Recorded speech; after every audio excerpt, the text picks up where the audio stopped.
Добар ден и од мене. Ова е стартот на магазинот за практично родителство 0+ месеци на телевизија Телма. Денеска децата влегуваат во пубертет многу порано во споредба со децата пред 3 децени, покажуваат разни истражувања. Зошто децата порано созреваат, кога треба да започне нормалниот пубертет, а што доколку пубертетот доцни? За сето ова и многу повеќе денеска од разговорот со професор доктор Миријана Кочова, специјалист педијатар, субспецијалист ендокринолог и субспецијалист по медицинска генетика. Добре ни дојдовте. Мощна интересна тема, кога треба пубертетот да почне. Тоа е една тема која што е интересна за родителите кои што имаат деца на таа возраст. Најнапред, што е она што го предизвикува пубертетот? Која жлезда е одговорна за неговиот почеток? Прво, пубертетот е различно почнува кај девојчињата и кај машките во различен период и има многу прецизни сознанија кога би требало, кои се границите, кога треба да почне, кога е порано, а кога е подоцна од она што треба. Кај момчињата пубертетот почнува после 9-та, 10-та година во денешно време, инаку после 10 години беше доскоро сознанието дека треба да почне, а најдоцна до 14 години. Кај девојчињата оваа граница е порана, значи може да почне веднаш после 8-та година, а не подоцна од 13-та година. Значи рамките се доста широки, како што можеме да видиме, и тие многу зависат од најразлични фактори. Најчесто ние ендокринолозите детски велиме дека секогаш го земаме тој податок дали во семејството како изгледа динамиката на пубертетот во семејството. Така има семејства во кои што тој почнува порано, има семејства во кои што почнува подоцна, но сепак се движи во овие граници за кои што зборуваме. Што го откочува, рековте, што го отпочна пубертетот? За жал и после толку многу сознани, после толку многу истражувања, денес има повеќе теории што е она што е првата каписла за да почне пубертетот, тригерот кој е. Меѓутоа се уште таа не е до крај дефинирана. Едни велат дека body mass индексот, односно кога детето ќе постигне одредена зрелост на својата мускулна маса, значи дека тогаш практично може да отпочне пубертетот. Други велат дека коскената возраст е она која што го одредува почнувањето на пубертетот и знаеме многу добро дека пубертетот не почнува наеднаш и она што родителите многу често како прашање го поставуваат, дали детето веднаш сега ќе добие циклус ако е девојче и така натаму, тоа не е баш така, значи пубертетот е процес. Тоа е доста долготраен процес и пред да се видат првите знаци има подготвителни хормонски елементи. Но, како што реков, ние се уште не знаеме кој е тој главниот тригер, основниот тригер и знаеме дека во разни популации започнува различно, значи има генетска компонента, но таа се уште не е до крај дефинирана. Што би рекле, кои се жлездите, прашавте, кои што се одговорни за пубертетот? Основниот, значи диригент на целата хормонски ефекти во организмот се разбира дека е хипофизата, диригирана со хипоталамичните хормони. Значи, хипофизата е она која што централниот пубертет го диригира, но исто така голема улога во докрајчувањето, во завршувањето на пубертетот има надбубрежната жлезда и се разбира гонадите. Ја споминавте надбубрежната жлезда. Некогаш можеме во литературата, односно во статиите кои што се објавени на интернет, да сретнеме пубертет предизвикан од надбубрежната жлезда, лажен предвремен пубертет. Што тоа значи? Што е тоа лажен? Прво е многу медицински е потребно да се дефинира, затоа што надбубрежната жлезда и нормално учествува во пубертетот. Надбубрежната жлезда излачува хормони од типот на тестостерон, на андрогени, на други андрогени, кои што учествуваат практично во завршувањето, во развојот на пубертетот. Меѓутоа, надбубрежната жлезда може да биде засегната од различни механизми, како што се, да кажеме, хиперплазија нејзина, генетски нарушување во хормонската синтеза и тогаш тој пубертет адренален доминира. И можеме да кажеме, ако го дефинираме пубертетот, дека надбубрежниот пубертет всушност има своји карактеристики. Значи, додека централниот пубертет, оној од хипофизата, почнува кај девојчињата со развој на градички, а кај машките со спуштање на тестисите, надбубрежниот пубертет почнува обратно кај девојчињата со влакнавост, кај машките исто така со влакнавост, не се развива така брзо тестисите, а повеќе пенисот. Значи има разлика во тие хормонски дејствија на надбубрежната жлезда. Меѓутоа, тие се во концерт со хипофизата при нормалниот пубертет. Така да за да се развиде нормален пубертет се потребни сите овие елементи. Ја споменавте возрастната граница за почеток на пубертетот кај девојчињата, како изгледа кај момчињата, како се манифестира пубертетот кај нив? Кај момчињата, како што кажав, почнува подосна пубертетот.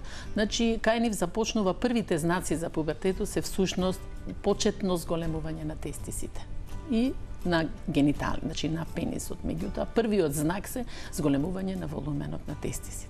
Потоа следат појавувањето на влакнавоста во пубичната регија, во подмишките, нели, почнуваат сите оние емотивни, психолошки и се разбира и кај девојчињата и кај машките во текот на втората фаза на пубертетот забрзаниот раст.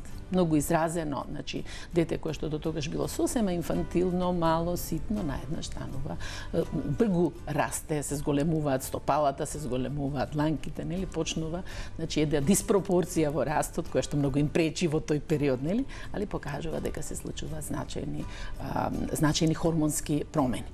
Понатаму следи, значи, последната фаза на развојот кај машките, тоа е практично развојот на задлабочувањето на гласот, нели, почнувањето на брадата, им стај, тоа е веќе во петтиот стадиум. Значи, пубертетот и кај девојчињата и кај машките ги има динамични 5 стадиуми на развојот на пубертетот. Така, да им дадеме можности на гледачите да се вклучат во програма со нивни прашања на телефонскиот број 3076 677. Денешната тема е пубертетот во детска возраст. Ке се задржиме прецена за доцнетиот пубертет.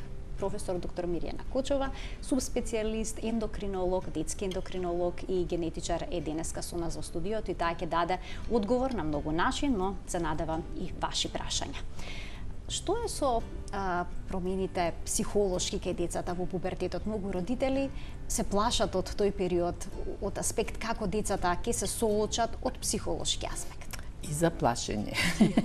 Оправдано е, да. Оправдано е, затоа што детето многу, значи тој феномен е многу изразен. Значи дечињата кај најголем број од нив доаѓа до значајни емотивни и психолошки промени во смисол да почнуваат да го бараат својот идентитет, да се издвојуваат од своите родители, оние кои што до вчера им биле најблиските и да се приближуваат кон своите врсници, да од нив црпат информации, да ги слушаат нивните сугестии, така што овој период е навистина многу заметен за децата и за родителите. Затоа што во ова сегашно време, каде што има страшно големи стресни ситуации, многу забрзано живење, каде што контактот и времето поминато заедничко се намалува, нели? И со достапноста на медиумите, особено на оние кои што се електронските медиуми, на Facebook, на сите оние достапни електронски медиуми, тие ги црпат информациите од таму, така да не се спремни, децата не се спремни да го слушаат советот на родителот, а родителот често пати е претерано заморен или немоćен за да постигне, за да достигне до своето дете, да речеме, на овој емотивен план. Овој период трае доста долго, понекогаш година, понекогаш и 2 години, и барајќи го својот идентитет, тука е многу битна сепак, иако мислиме дека децата не слушаат што зборуваат родителите, дека не ги респектираат, дека само ги респектираат своите врсници, дека сите се сеќаваме од нашите периоди кога сме созревале, нели, дека често пати се навраќаме на нив. Значи, сепак прифаќаат по нешто и многу е важно во овој период да се реализира тој контакт. Може би не толку многу на среќа и на задоволство на родителите, туку, да кажеме, заедничко спортување, заеднички дружби, колку год е тоа можно, фамилиарни, нефамилиарни, да се приближат до она што детето навистина во тој момент го интересира да го прави. И покрај одбивањето од нивна страна. Така, сепак да се вклучат родителите, да бидат истрени, да бидат упорни. Што се однесува до почетоците на пубертетот, некои истражувања покажуваат дека на секои 10 години почетокот на пубертетот кај момчињата и девојчињата се намалува за 1 месец, но друга страна исто така може и да доцни. Како се манифестира пубертетот кој што доцни? Она што е во денешно време доста лесно се забележува кога доцни пубертетот, заради, како што кажавме, телесните размери кои што ги засега пубертетот. Затоа што дечињата кои што касно доцна влегуваат во пубертетот се разликуваат од своите врсници прво по тоа што го нема оној раст кој што се очекува во текот на пубертетот, значи остануваат пониски и тоа секако е еден елемент особено забележан кај машките деца, помалку кај девојчињата, девојчињата, но исто така ги во своите заеднички дружби многу им пречи на овие деца тоа што не можат да бидат да се такмичат со своите врсници во тоа колку мускулната сила им расте, колку пубертетот почнува со своите вистински знаци да се појавува, нели? Така да практично останува да се види, да се прегледа детето, да се видат стадиумот на пубертетот и да се види до која степен е задоцнетоста на пубертетот. Рековме дека кај машките може да чекаме и до 14 години по препораките медицински, ама во денешно време кога децата порано влегуваат глобално во пубертет, обично после 13-та година почнуваме да мислиме дека е потребно да се интервенира доколку не се појават кај машките деца никакви знаци за пубертет. А кај девојчињата до кога може да се толерира? Кај девојчињата се чека до 13 години, кај девојчињата причината за различни се причините за задоцнетиот пубертет кај машките и кај девојчињата. Ако кај девојчињата имаме задоцнет пубертет, често пати мислиме на патолошко задоцнување на пубертетот, односно мислиме на некаква хромозомска аномалија од типот на Тарнеров синдром, значи недостиг на едниот X хромозом. Мислиме на некоја хронична состојба на недоразвиеност на јајниците, која што детето може да се роди со недоразвиени, че девојчето може да се роди и без со фиброзни траки наместо јајници. Значи мислиме на некоја патолошка состојба, доколку во семејството немаме навистина доцно почнат нормален пубертет. И тоа постои, меѓутоа многу поретко отколку кај машките. Кај машките пак задоцнетиот пубертет го бараме најпрвин во семејството. Значи дали таков пубертет е веќе регистриран кај некој член од семејството и се разбира имаме хормонски тестови со кои што можеме да докажеме дали е физиолошко доцнењето, значи дали можеме да чекаме, дали сепак на крајот можеме да предвидиме дека ќе имаме нормален пубертет. А што е со дебелината кај машките деца? Кај девојчињата велат телесната тежина предизвикува појава на ран пубертет, но кај момчињата може да доцне. Може ли причината да биде телесната тежина? Се повеќе излегуваат стати дека обезните машки деца дека не трчаат напред со пубертетот како девојчињата. Значи покрај големиот body mass index, она што рековме дека нели е причината кај девојчињата за да отпочне пубертетот, сепак кај обезните момчиња имаме во клиничката пракса доста случаи да пубертетот е задоцнет. Сепак се потребни многу големи студии за да се види дали е тоа така, баш така, и дали е тоа секогаш така. Така, а што е со психолошката состојба на децата чии што пубертет доцне? Како тие се соочуваат со своите врсници кои што ги гледаат дека нормално се развиваат, а нивниот развој? Се разбира дека тука детето најчесто се повлекува во себе, често пати е предмет на задирање, на закачање, на булинг што го викаат во, значи како помало, како поситно, како недозреано, нели и така натаму, и тоа е една од компонентите која не тера да дадеме терапија кога знаеме дека се работи за физиолошко доцнење на пубертет. Така, каква е терапијата? Хормонска? Хормоните се моćни во денешно време, како што знаеме, така да ние можеме да го имитираме пубертетот. Рековме дека пубертетот има динамика, тој почнува многу полека, со мали пулсеви, кои рековме почнуваат од хипоталамусот, па влијаат на хипофизата, од хипофизата се излачуваат повторно такви мали пулсеви на хормони, повремено, така почнува, кога се уште нема знаци од пубертетот.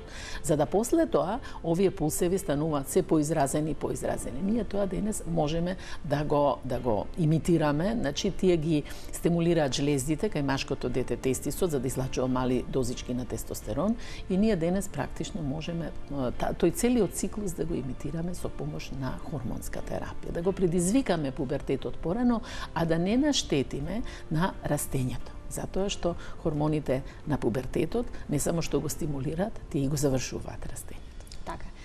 Некои истражувања покажуваат дека во 19 век девојчињата добивале менструален циклус на 15 години, денеска веќе споменавте дека 9 години се третира како нормален период за менструација кај девојчињата, за прва менструација. Што доведува до еден ваков проблем? Има ли улога храната? Хормоните кои што се присутни во месото и јајцата, потоа пестицидите кои што ги имитираат естрогените хормони, а се присутни насекаде. Јас би рекла дека само да ве малку исправам дека 9 години не е нормално време за девојчињата да добијат циклус, тоа е ран пубертет, предвремен пубертет.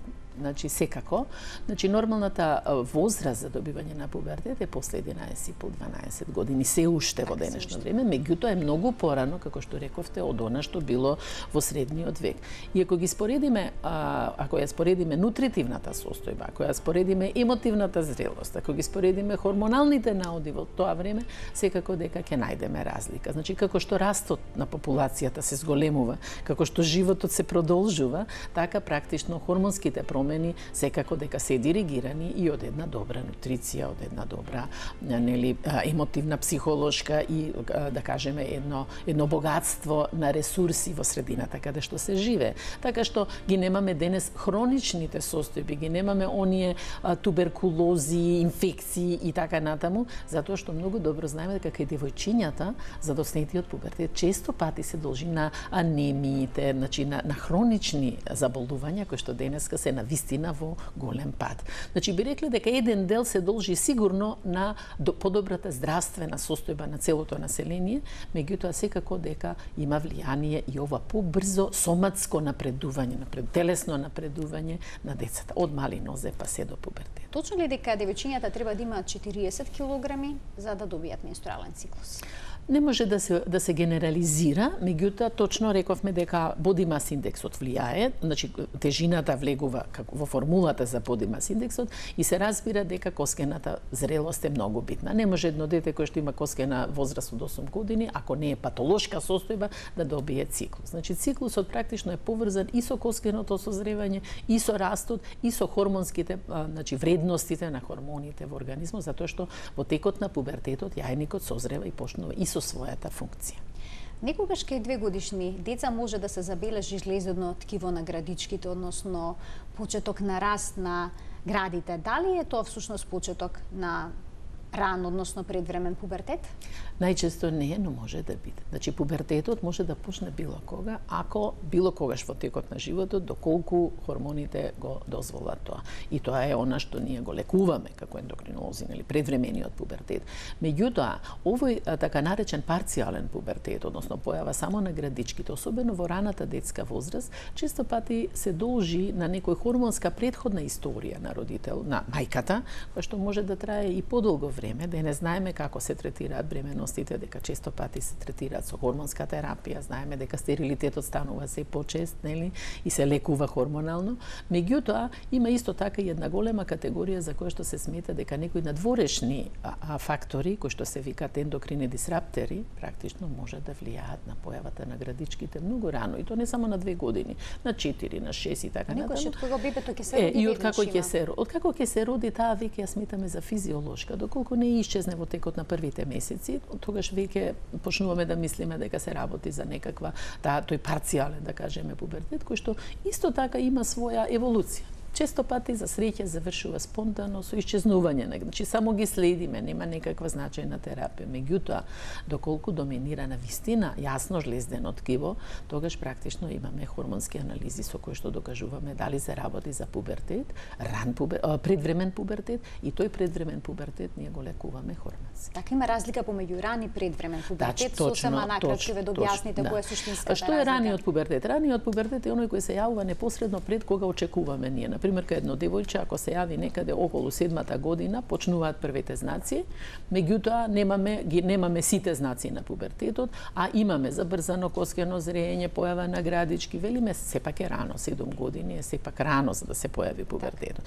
Па и 8 години, ако многу бргу одат сите еден по друг настани за пубертетот. Например, ако на 8 години детето почна да растат градишите, почне влакнавоста, почне динамиката нагло да напредува, велиме дека е ран пубертетот, нели? Затоа што тогаш може да заврши доста рано со појава на менструален циклус.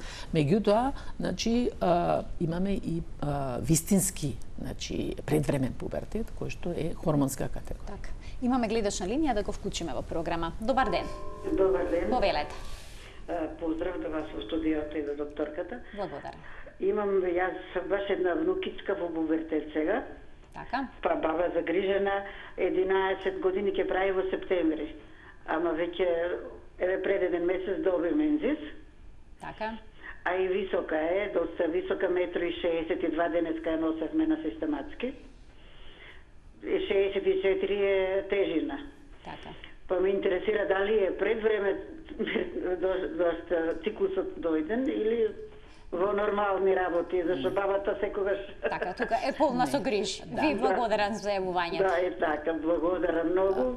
Мислам дека се работи за едно девојче кое што рано расте и кое што на време на добра висина. За нас исто така и висината е параметар за кога треба да настапи пубертетот. Така да ова девојче има добиено циклус, меѓутоа циклусот кај девојчињата обично не се смета за дефинитивен, бидејќи ова е скор елемент во случајот. Значи првата година практично сите циклуси најчесто се ановулаторни, некогаш доцнат, некогаш ги има, тоа е почетокот, нели, таа динамиката на појавувањето на стабилизирање на циклус. Така да сметам дека во вашиот случај немате никаква причина за загриженост според телесните параметри што ги покажа. Дали децата откако девојчињата откако ќе добијат менструален циклус продолжуваат да растат? Многу интересно прашање, многу важно за родителите. Значи, тоа е многу индивидуално и ние тоа можеме многу добро да го процениме со одредување на коскената возраст. Има девојчиња кои што максимум што може да пораснат после добивањето на циклусот е 10 см. Меѓутоа, обично тоа се движи во границите од како ќе добијат циклус некаде 3, 4, 6 см. Затоа што тоа значи добивањето на циклус значи дека хормоните се стабилизирани, естрогените се многу силни затворачи на растењето на коските, така да го завршуваат раст. Така и сосема на крај, последното моје прашање, момчињата до кога растат? До кога растат додека им се отворени епифизите на коските, нели? Кај нив тоа може да биде многу продолжено, зависи од тоа, значи многу подоцна од девојчињата, меѓутоа кај нив кога ќе се постигне петтиот стадиум, кога ќе почне растот на брадата, мустаките, тоа е оној феномен како кај девојчињата кога ќе се појави циклус. После тоа растот веќе запаува и завршува затоа што тестостеронот е на својот врв. Доктор Кочова, ми беше задоволство што бевте наша гостинка. Верувам и дека гледачите со задоволство го проследија овој разговор. На вистина интересни содржини, интересни податоци за нив поврзани со пубертетот кај децата. Благодарам и на вас. Ова беше се, почитувани, во денешното издание на Нулен Плюс. Гледајте не секој работен ден во рамки од утринската на Телма. До гледање.